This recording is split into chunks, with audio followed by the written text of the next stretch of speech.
Peoples alliance for Gupkar declaration की आज शाम को 5 बजे यानी अब से ठीक 45 मिनट के बाद श्रीनगर में मीटिंग होने जा रही है। सिग्निफिकेंट इस मीटिंग में ये है कि डॉक्टर फारूक अब्दुल्ला पूर्व मुख्यमंत्री महबूबा मुफ्ती के घर जाएंगे और वहाँ पर People's alliance for Gupkar Declaration के बाकी नेता भी मिलेंगे। और इस मीटिंग की जो ही खबर आई है, इस खबर के फ़ौरन बाद सोशल मीडिया के ऊपर एक बवाल शुरू हो गया है।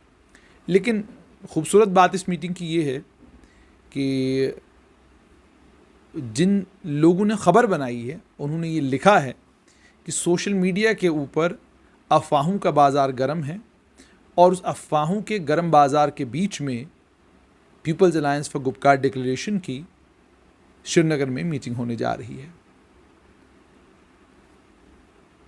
जब इस तरीके से बात पेश की जाती है तो फिर कुछ लोग लिख देते हैं कि कुछ तो गड़बड़ है। People's alliance for Gupkar declaration की 5 बजे आज मीटिंग है, कुछ तो गड़बड़ है। People's alliance for Gupkar declaration की मीटिंग 5 बजे है और आज सुबह के डेली एक्सेलसियर में एक बड़ी अहम खबर आई है। खबर ये आई है कि डिलिमिटेशन कमीशन ने तमाम डिस्ट्रिक्टों के डिप्टी कमिश्नरों को तमाम डिस्ट्रिक्टों से ये गुजारिश की है कि आप लेटेस्ट जो अलग अलग कॉन्स्टिट्यूंसी वाइज आपके पास फिगर्स हैं, जो भी आपके पास तफसीलात हैं, वो आप डिलिमिटेशन कमीशन के साथ फ़ौरन शेयर करें। डिलिमिटेशन कमीशन की मीटिंग भी हुई है। उस मीटिंग में भारतीय जनता पार्टी के दोनों नेता, दोनों मेंबर पार्लियामेंट जुगल किशोर और उनके साथ में डॉक्टर जितेंद्र सिंह जो मेंबर पार्लियामेंट हैं डोडा उधमपुर लोकसभा क्षेत्र से, उन्होंने उस मीटिंग में पार्टिसिपेट किया था। और आपको ये भी याद होगा कि नेशनल कॉन्फ्रेंस के नेता और पूर्व मुख्यमंत्री और श्रीनगर लोकसभा क्षेत्र से member parliament doctor Farooq Abdullah, उनके साथ में बारामुल्ला लोकसभा क्षेत्र से मेंबर पार्लियामेंट मोहम्मद अकबर लोन और जस्टिस रिटायर्ड हसनैन मसूदी जो अनंतनाग लोकसभा क्षेत्र से मेंबर पार्लियामेंट हैं, इन तीनों लोगों के साथ जो हमारी बातचीत हुई थी, उन्होंने साफ तौर पर ये कहा था कि ये डिलिमिटेशन की एक्सरसाइज में हिस्सेदार नहीं बनेंगे। जब इनसे ये पूछा गया कि आप इसमें हिस्सेदारी क्यों नहीं लेना चाहते हैं, तो उन्होंने कहा कि इसलिए हिस्सेदारी नहीं लेना चाहते हैं क्योंकि जो कुछ अभी तक हो चुका है उसके बीच में डिलिमिटेशन की एक्सरसाइज जो कराई जा रही है, हमें इस पर कोई यकीन नहीं है। इस तरह की कुछ बातें की और उन्होंने कहा कि इस डिलिमिटेशन की एक्सरसाइज में हम शामिल नहीं होंगे क्योंकि अगर हम शामिल हुए और कल जो डिलिमिटेशन के जब नतीजे आएंगे, वो नतीजे अगर कश्मीर के हक़ में नहीं हुए, जो पसे पर्दा बात है, हालांकि किसी ने ये बात पब्लिकली तो नहीं कही क्योंकि जहाँ तक चुनावी समीकरणों का ताल्लुक है तो PAGD ने पिछले चुनावों में, नेशनल कॉन्फ्रेंस ही PAGD का एकमात्र ऐसा संगठन निकल कर आया था जिस संगठन ने जम्मू और कश्मीर दोनों संभागों में अच्छा खासा वोट लिया। अब PAGD में से का आज मिलना और इससे पहले आज एक्सेलसियर में इस खबर का आना और नीचे एक और खबर साथ में ये आई कि नेशनल कॉन्फ्रेंस ने ये कहा है कि वो जो डिलिमिटेशन कमीशन की दूसरी मीटिंग है उसमें पार्टिसिपेट करने पर सोच विचार कर सकते हैं। हालांकि उनका ये मानना है कि जो डिलिमिटेशन की एक्सरसाइज जिस तरीके से की जा रही है, कमीशन जिस तरीके से बनाया गया, गठित किया गया है, और भी 5 अगस्त 2019 को जो इवेंट्स हुए, वो सारे वो इवेंट्स हैं जिन इवेंट्स को मद्देनज़र रखते हुए वो चाहते नहीं कि वो डिलिमिटेशन की इस किसी एक्सरसाइज का हिस्सेदार बने, लेकिन लोगों के मफाद को ध्यान में रखते हुए, आम जम्मू कश्मीर के लोगों का ख्याल रखते हुए, और ये कि कल को ये ना हो कि जब डिलिमिटेशन की रिपोर्ट आए और उस रिपोर्ट में चूँकि हम जाएंगे नहीं और भारतीय जनता पार्टी के लोग चले जाएंगे, तो कहीं जो डिलिमिटेशन कमीशन की रिपोर्ट हो वो उस रिपोर्ट में एक संभाग का ख्याल न रखा जाए। तो इसलिए हम ये चाहेंगे कि हम उस एक्सरसाइज में पार्टिसिपेट करने को लेकर हम सोच विचार दोबारा से करेंगे, यानी पुनर्विचार करेंगे, दोबारा से उस पर सोच विचार करेंगे। और हो सकता है कि अगली मीटिंग में नेशनल कॉन्फ्रेंस के तीनों मेंबर पार्लियामेंट जो हैं वो इस डिलिमिटेशन कमीशन की अगली मीटिंग में पार्टिसिपेट करें और इस तरीके से डिलिमिटेशन की जो एक्सरसाइज चल रही है उस एक्सरसाइज में वो भी अपना पॉइंट ऑफ व्यू जो है वो डिलिमिटेशन कमीशन के सामने रखेंगे। हमने पिछली बार भी ये कहा था कि डिलिमिटेशन की जो एक्सरसाइज हो रही है उस एक्सरसाइज में शामिल होने के बाद मेंबर पार्लियामेंटों के पास या मेंबर्स के पास ये इख्तियार होता है कि अगर आप डिलिमिटेशन की एक्सरसाइज के किसी भी नतीजे से खुश नहीं हैं, या आपको लगता है कि ये नतीजा वैसा नहीं है जैसा आप चाहते हैं या आपके मन मुताबिक का नतीजा नहीं है, तो आप अपना नोट ऑफ डिसेंट दे सकते हैं कि जी मैं इस आपकी डीलिमिटेशन की एक्सरसाइज से इख्तलाफ करता हूँ। आप वहाँ नोट ऑफ डिसेंट लिखकर कमीशन को दे सकते हैं। तो ये इख्तियार है। तो लोकतंत्र में यही होता है कि आप अगर किसी लोकतांत्रिक एक्सरसाइज से खुश नहीं हैं तो आप अपना नोट ऑफ डिसेंट उसमें देते हैं। अब चूंकि नेशनल कॉन्फ्रेंस ने कहा है कि वो इस पर पुनर्विचार करेंगे कि हमको पार्टिसिपेट करना चाहिए डीलिमिटेशन की एक्सरसाइज में या नहीं करना चाहिए। दूसरी तरफ से कुछ एक पत्रकार बंधु हैं, उन्होंने फेसबुक के ऊपर लंबे लंबे पोस्ट लिखे हैं और लंबे लंबे पोस्टों में अलग अलग समीकरणों को डिस्कस और डिबेट किया है। आप किसी भी नई रीऑर्गेनाइजेशन को तब डिस्कस और डिबेट करते हैं जब आपको ये लगता है कि ये एक्सरसाइज जो हालात इस समय हैं उन हालातों में संभव है। संभावना का क्या मतलब है? संभावना का ये मतलब है कि ऑलरेडी एक रीऑर्गेनाइजेशन हो चुकी है और उस रीऑर्गेनाइजेशन के बाद डीलिमिटेशन कमीशन को कॉन्स्टिट्यूट किया गया। वो डीलिमिटेशन कमीशन अभी अपना काम कर रहा है। दुनिया का कोई भी लोकतांत्रिक देश एक लोकतांत्रिक एक्सरसाइज के बीच में दूसरी एक कोई बड़ी एक्सरसाइज करे, ऐसा कहीं पे भी नहीं होता। तो हमारे देश में तो जैसे मैंने पहले भी एक बार कहा था कि जब 370 को अमेंड करने की बारी आई तो संविधान के अंदर से ही एक अनुच्छेद को निकाला गया जिस अनुच्छेद के जरिए 370 को अमेंड किया गया। तो इस समय डीलिमिटेशन कमीशन अपना काम कर रहा है और उस डीलिमिटेशन कमीशन की रिपोर्ट जो हमारे जराए हैं उनके मुताबिक अगस्त तक आने की पॉसिबिलिटी है कि अगस्त तक वो डीलिमिटेशन कमीशन अपनी रिपोर्ट दे सकता है। और उसके बाद जैसा कि सुनने में भी ये आ रहा है कि जुलाई के महीने में जो है लोकसभा सेशन में आएगी। तो अगर जुलाई के महीने में लोकसभा सेशन में आती है और ये सेशन अगस्त तक चलता है या मान लीजिए जुलाई के आखिर में शुरू होकर अगस्त के पहले हफ्ते तक जाता है, तो डीलिमिटेशन कमीशन अपनी रिपोर्ट जो है सरकार के सामने रख सकता है और सरकार उस डीलिमिटेशन कमीशन की रिपोर्ट को एक्सेप्ट करके 90 सीटें जिनको डीलिमिट करना है उन सीटों के डीलिमिट होने के बाद एक ही एक्सरसाइज जम्मू कश्मीर में बचती है। वो एक्सरसाइज है कि जम्मू कश्मीर में चुनाव होने चाहिए। तो चुनाव अक्टूबर नवंबर के महीने में हो सकते हैं, क्योंकि आप जानते हैं कि 2-3 ही बड़ी इवेंट्स होती हैं जिन इवेंट्स को लेकर केंद्र सरकार को जम्मू कश्मीर में सुरक्षा बलों का नंबर बढ़ाना पड़ता है। एक तो अमरनाथ यात्रा। अमरनाथ यात्रा पर शाम को कोशिश करेंगे कि एक्सक्लूसिव खबर आप तक पहुंचाएं। अमरनाथ यात्रा चूंकि अभी तक उसको लेकर सरकार ने कोई फैसला नहीं लिया है और उसकी रजिस्ट्रेशन स्थगित कर दी है, दोबारा से रजिस्ट्रेशन जो है वो का अमल वो शुरू नहीं हुआ है। और कोविड-19 का जहाँ तक ताल्लुक है तो ठीक अमरनाथ यात्रा का जो बेस कैंप जम्मू में उसके साथ में डीआरडीओ का हॉस्पिटल है और डीआरडीओ के हॉस्पिटल में जब आप बात करते हैं तो आज भी डॉक्टर साहब को कहते हैं कि ये हॉस्पिटल सेकेंड वेव के लिए नहीं है, बल्कि अगर थर्ड वेव आती है उस थर्ड वेव का मुकाबला करने के लिए डीआरडीओ का हॉस्पिटल जो है वो तैयार किया गया है। तो डीआरडीओ का हॉस्पिटल चूंकि अमरनाथ यात्रा के बेस कैंप के बिल्कुल साथ में है, तो आप ये बात बिल्कुल बखूबी समझ सकते हैं कि इस वक्त सरकार का फोकस और सरकार का एकमात्र वो जो फोकस है वो है कोविड-19 की इस महामारी की लड़ाई को लड़ना, इससे कामयाबी से बाहर निकलना और इंश्योर करना कि लोग वैक्सीनेट हों, क्योंकि बहुत बड़ी तादाद में कारोबारी परेशान है, आम आदमी परेशान है, मैं आप हम सब परेशान हैं। परेशानी की सबसे बड़ी वजह यह है कि न कारोबार ठीक तरीके से चल रहा है, न दुकान ठीक तरीके से चल रही है, स्कूल बंद हो गए हैं, कॉलेज बंद हो गए हैं, यूनिवर्सिटियां बंद है, सब कुछ बंद है। इस सब को खोलना है। दुनिया का कोई भी लोकतांत्रिक देश उसका फोकस हमेशा 2 चीज़ों पर, सबसे पहले लोगों का स्वास्थ्य और उसके बाद लोगों के स्वास्थ्य के बाद क्या बल्कि साथ साथ में आपकी अर्थव्यवस्था यानी आपकी इकोनॉमिक सिचुएशन। तो इन दोनों हालात से लड़ने के लिए देश पूरी लड़ाई में देश लगा हुआ है। 21 जून से केंद्र सरकार जो है उस वैक्सीनेशन के अमल को जो है वैक्सीनेशन के सारे प्रोसेस को अपने हाथ में लेने जा रही है। 21 तारीख से सारी वैक्सीनेशन जो है वो सेंट्रलाइज होगी और 21 जून से सारे की सारी वैक्सीनेशन होगी वैसे ही जैसे हो रही है, लेकिन सेंट्रलाइज होने जा रही है। तो इसका मतलब ये है कि इस वक्त सेंटर का, केंद्र का सबसे इम्पॉर्टेंट और सबसे सिग्निफिकेंट जो प्रोग्राम है वो है कि कोविड की वैक्सीनेशन जो है वो मुकम्मल हो जानी चाहिए पूरे देश में। जम्मू कश्मीर में तो क्या बल्कि पूरे देश में होनी चाहिए। दूसरा,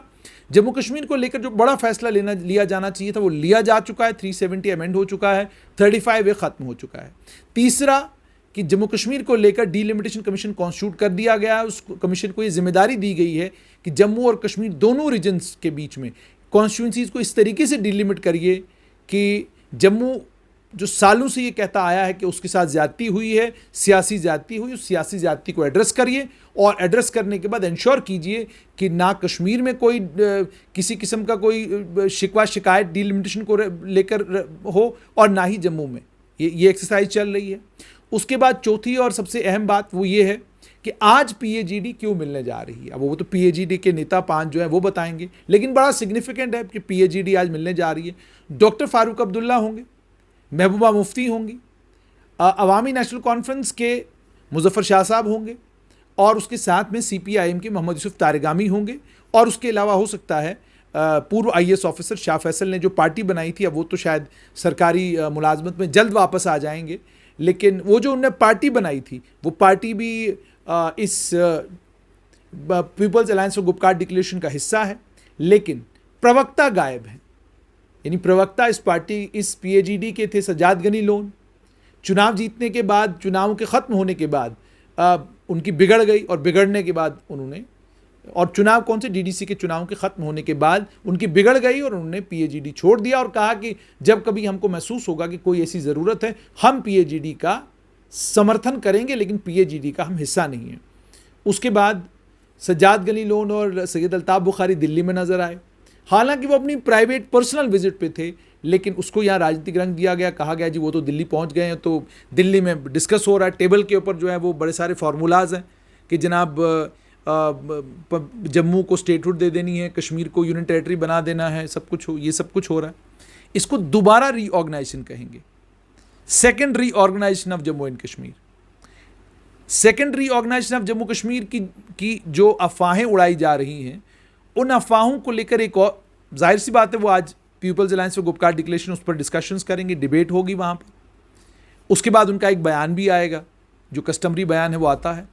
और साथ में ये भी कि people's alliance for Gupkar declaration की जो आज मीटिंग है, हो सकता है उस पर डीलिमिटेशन कमीशन में क्या नेशनल कॉन्फ्रेंस उसमें हिस्सेदार हो या ना, उस पर भी बात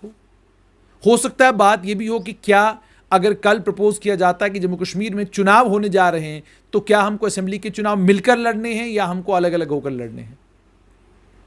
ये भी तो टेबल पर सारी डिस्कशंस हो सकती हैं। और ये जो फौज सीआरपीएफ की टुकड़ियों का बढ़ना कश्मीर घाटी में है, मैंने पहले भी कहा हो सकता है कि असेंबली के चुनाव बिल्कुल दाएं बाएं हों। दाएं बाएं से मेरे मुराद ये है कि जल्द होने वाले हों, उसके चलते जो है सीआरपीएफ का नंबर जो है जो कश्मीर घाटी में बढ़ाया गया है। ये सारी चीज़ें पॉसिबल है ना। तो people's alliance for Gupkar declaration की आज शाम को मीटिंग होने जा रही है। मीटिंग में प्रवक्ता नहीं होंगे, सज्जाद गनी लोन मीटिंग में नहीं होंगे, और बहुत सारे लोग सज्जाद गनी लोन को भी ज्वाइन कर गए हैं इसी बीच में। जब से उन्होंने people's alliance for Gupkar declaration छोड़ा है, बहुत सारे लोगों ने उनकी पार्टी को भी ज्वाइन किया, क्योंकि उनको लगने लगा है कि Sajjad Gani Lone is also an important player, उनके साथ भी हमको जोड़ना चाहिए। तो अब पीपल्स एनसी और पीडीपी मुख्य तौर पर, और उनके साथ सीपीआईएम और उनके साथ में अवामी नेशनल कॉन्फ्रेंस। अवामी नेशनल कॉन्फ्रेंस का अभी तक मेंबर लेजिस्लेटिव असेंबली के लंबे समय से कोई नहीं है। अवामी नेशनल कॉन्फ्रेंस का मेंबर पार्लियामेंट में भी कोई खास वोट शेयर नहीं है। सीपीआईएम कुलगाम और उसके अलावा कुछ एक क्षेत्रों में है, बाकी जगह पर प्रदर्शन करते हुए सीपीआईएम के वर्कर आपको नजर आते हैं, लेकिन चुनावी समीकरणों में सीपीआईएम कोई बहुत इंपॉर्टेंट या कोई बहुत अहम रोल प्ले करेगी तो उसको भी आप